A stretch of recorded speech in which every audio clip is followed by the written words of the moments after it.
The Clipper Round the World Yacht Race has taken on the Australian Bluewater Classic this week, the 71st Rolex Sydney-Hobart Yacht Race. It's the 5th in the 14-race global series and is essentially a race within a race.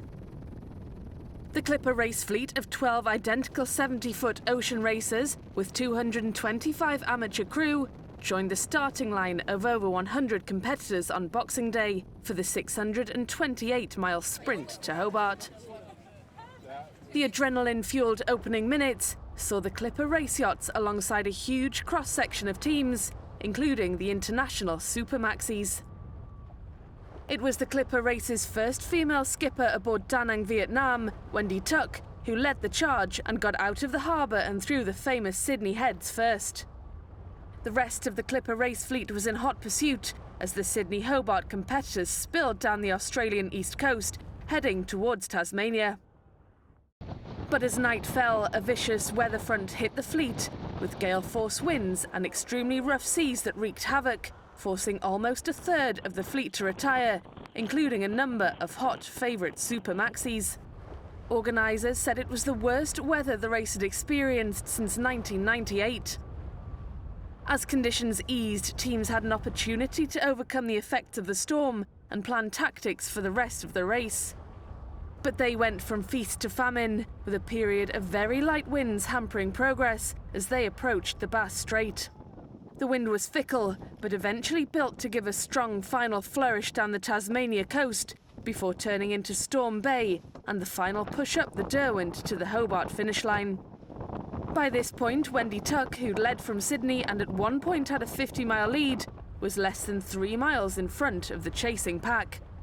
Forecasts for light winds never materialised, and Da Nang Viet Nam accelerated away from Great Britain and LMAX Exchange to finish 14 miles in front to a hero's welcome, taking first place in both the Clipper race and Clipper 70 class of the Sydney-Hobart.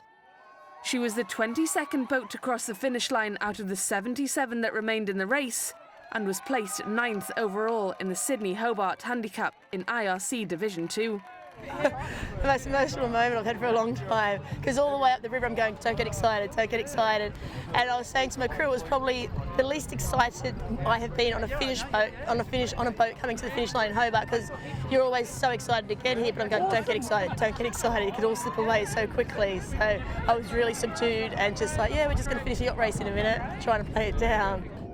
The next 9 Clipper race teams finished within 3 hours of Tuck, as the matched fleet had fought such a competitive race. Second and third podium finishers Great Britain and LMAX Exchange congratulated Wendy and reflected on what a tough race it had been. It's definitely the toughest Sydney-Hobart I've done because the conditions change so often.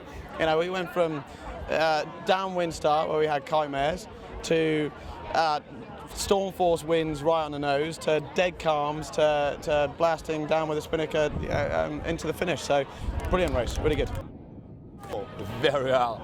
Just the start is hard. Just wow, it's a narrow place and there's 30 boats tacking, so a lot of pressure here. The teams get just 2 days to recover and prepare their boats for race 6 to Airlie Beach in North Queensland, which starts on the 2nd of January.